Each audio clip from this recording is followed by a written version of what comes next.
Hey guys, it's your girl Nika from Traveling with Nika, and welcome to my YouTube channel. Definitely hit the subscribe button and turn on your notification. I am looking forward to using this platform to go more in depth on travel related things, so just subscribe. I promise you guys I have lots of content for you guys, so stay tuned for that. Today's video is going to be a travel Q&A. I did a poll on Instagram and I got a lot of questions from my followers there. So I compiled those questions and I'm going to be answering those today. I have them here on my phone, so let's get right into it. First question is, do you have a favorite airline? So maybe not. So that I have a favorite airline, I think that I have a preference if I'm not considering like price and if the routes are available and things like that. So I would say my favorite airline is Delta. So I'll say Delta, and then if I am more looking for a budget friendly or cheaper airline, I would say Spirit Airlines is my go-to. So the next question is, how far out is the best time to book flights? So I definitely think that with the tools that we have available now, in 2020, booking flights at any given time could be a good time, because flights can, fluctuate. Obviously, right before or 4 months out, 6 months out. I think tools such as Google Flights, and you guys know I'm a big advocate for Google Flights. Google Flights basically helps you to predict when is the best time if you're getting a cheap deal. So I think using tools like that can definitely help you to know when is the best time to book. I don't think there's really the most perfect science to it. I know people say like, oh well, the best time is 6 weeks before or 2 months before, but I've gotten good deals like 2 weeks before my flight. I've gotten good deals 6 months out. I've gotten good deals 2 months out. So I really think it just depends on where you're going, what season it is, and using those tools that you have to kind of help predict, like, the flight prices and things like that. So the next question is, when you are interested in a location, what do you research first? So I think for me, I definitely look based off of the flight price. If I already know where I'm going and I have like a flight already, then I would say hotel would be next, because where I'm staying would drive the things that I have to do and book, like activities and tours and things like that. So I would definitely say the first thing would definitely be the flight. If it's cheap to go to the destination, then your girl, like, I gone, like, peace. I'll be in that location. How can I save for travel? I think saving for travel is doable if you are willing to prioritize travel. Of course, everyone's financial situation is different, so I can't tell you like you need to put like $500 to travel every month. That's unrealistic. You guys need to look at your budget and see if there is wiggle room to put travel in there. How I do it is travel is treated like as an expense line item in my budget, which means I basically give to travel every month. I basically consider that as paying myself first. So travel is a big deal for me. It's a high priority item in my budget. So I make a line item for that and I put towards that each month. It all depends on your financial circumstances. If you're able to give to travel, any extra money that you have, it really all depends. The next question is, do you put a specific amount for travel?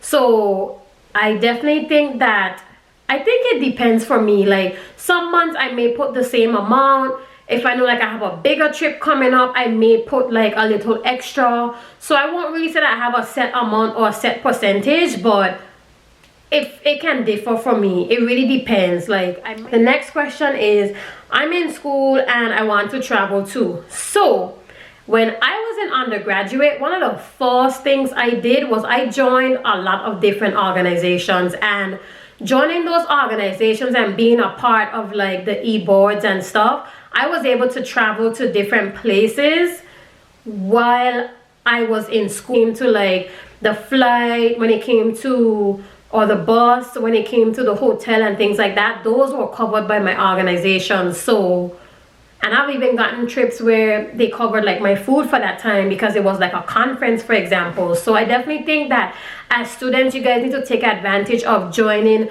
different organizations. And if they're national organizations, I promise you, they have some type of like annual conference or quarterly meetings and things like that, where you would be meeting up with other students from other colleges, and it probably would be paid for. I know for my travels, it was paid for through like SGA funding, fundraising, and like sponsorship. So I definitely recommend joining organizations that you can use as well to go traveling. And of course, I recommend doing study abroad if that is feasible for you to do. I know that most universities and colleges are now trying to push study abroad. That's the only thing that I didn't do when I was in undergrad, but I graduated undergrad like 5 years ago. So I definitely know that things have changed, and some colleges and universities are really pushing like sponsors and, you know, partnerships to be able to fund study abroad for their students and increasing scholarships, for example. So I definitely think that you guys should take those opportunities if they are afforded to you. And then I would also say you guys can use websites such as studentuniverse.com. Student Universe is basically student central for travel. So flights, discounted hotels, discounted travel deals, definitely that's your place to go. So check out studentuniverse.com for any discounted travel deals that you may be able to get as a student. So the next question is best places for a girls trip.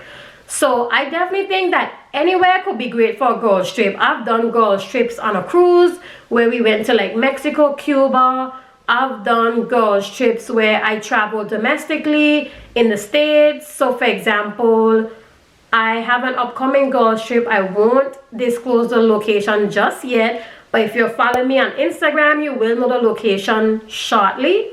But so I have that girls trip coming up. I've also done one where one of my other friends and I, we went to LA and we had a ball in LA. Like we did like different cities in Cali, and we also did like a road trip to Mexico where we crossed the border and like came back over. Like it was phenomenal. I definitely think that it really depends on the group of friends that you have and what you guys are interested in. I would recommend if you're trying to do like international, you could do somewhere like, you know, Cancun. You could do somewhere like Trinidad, like for Carnival. You could do Grenada for Carnival. You can even do somewhere that may be more relaxing for you if that's the type of, you know, group of friends that you guys are. Like the British Virgin Islands would be a great place for you guys to go and hang out. We have like a good mix of, you could turn up with the locals and then still kind of get that relaxed atmosphere. So I definitely think it just depends on what you guys are trying to do with your girls trip. I know people do like girls trips to Puerto Rico for like more on the mainland. People have done like Miami, people have done like LA, New Orleans. So I definitely think it really just depends on the type of friends that you have and what you guys are trying to do. Do you like cruises? How do you pick? So I definitely love cruises. I love cruises. For the past couple of years, I cruised when I was younger, but for the past like 5 years or so, I think I've pretty much been on a cruise for those years. I think so, either four, I think it's from 2016. So I've either done like a cruise or 2 cruises in that same year. I love cruises. I am a big fan of Carnival Cruise Lines. I have tried like smaller cruise lines. The small one I did was with a group of like students, for example. So that goes back to joining organizations for those students that are watching. I went to Bimini, Bahamas on a mission trip, and that was amazing. Like we got to give back, and that was through CSA at the time at UCF. So definitely shout out to UCF CSA for those experiences while I was in undergrad. But I would definitely say if I have to choose between the major airlines, the major cruise lines, why am I saying airlines? If I have to choose between the major cruise lines, I would choose Carnival. I think Carnival is a great cruise line. It's between like very affordable and still you're getting like, you know, a good experience. I think I would recommend going on their newer ships if it's like your first time ever going on a cruise. I don't recommend going on like those older ships. You need to go on like one of the bigger ships that just came out in the last maybe like 3-4 years for you to really get that good Carnival experience. I have tried Royal Caribbean, and I think Royal Caribbean is definitely top tier. Don't get me wrong, like Royal Caribbean was good. I like their itineraries as well, and I think I probably would start doing some cruises with them because a lot of the Carnival itineraries I've already been to those places. So, and I want to see new places, of course, so I definitely think I will eventually start doing some more Royal Caribbean cruises. But I would say Carnival is my favorite cruise line, and I am actually gold on Carnival. So yeah, you know, like I kind of loyal to Carnival, to be honest. So the next question is, any tips for solo travel? So I definitely would link my little mini blog that I've done on Instagram about solo travel, and I definitely plan to go more in depth on that on my YouTube channel, obviously in a different video. But two of my top tips for solo travel, first thing first is stay in a central location. If you stay in a central location, you will already be in a good spot to get to like restaurants, lounges, bars, things like that. You'll already kind of feel like included because you're in an area that has things to do, maybe even walking distance, so you're comfortable with going from your hotel to nearby places. And the second thing would definitely be is safety. I definitely would recommend that you share your location with someone so that they know where you're at all times during that trip. And then also with sharing your location, share your itinerary. Just let them know, hey, this is what I'm planning to do for the day. At least you kind of have someone that knows where you're going to be. So that's my two top solo travel tips for you guys. The next question is, who takes your pics if you are by yourself? So that goes into solo travel as well. So I do use my tripod, and I will link the tripod that I have in the description below. It's from Amazon. I use a tripod, or I get my guide to take my photos for me, because I do book a lot of like group activities when I'm solo traveling, because that just helps me to, you know, be in a group and I can still enjoy myself with other people and mingle and meet new people. So it would either be my guide, I took it with my tripod, or someone in the group took it from me, or someone that maybe have been passing by while I was taking photos. So that's how I get my pictures. The next question is, how do you book things to do? So I am a huge fan of Airbnb experiences. So if you guys have never checked out Airbnb experiences, I highly recommend it. Check out Airbnb experiences for lots of activities. They have things like photo shoots, cooking classes, tours, like anything that you can think of that could be done in a location, they have it.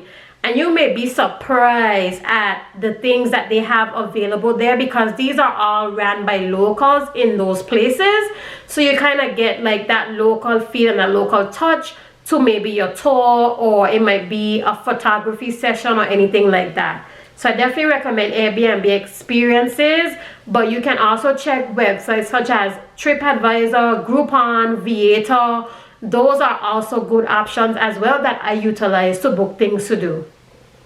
The next question is finding cheap deals. So I think finding cheap deals is a big broad topic, because you can find cheap deals based on the flight. You can find cheap deals based on it being like the off season for that location. You can find cheap deals if it's just a place where your money can stretch further. So I think it really depends on what you consider a cheap deal. Thank you guys for joining me for today's video. This was a wonderful Q&A. And I'm glad that you guys asked me all those questions.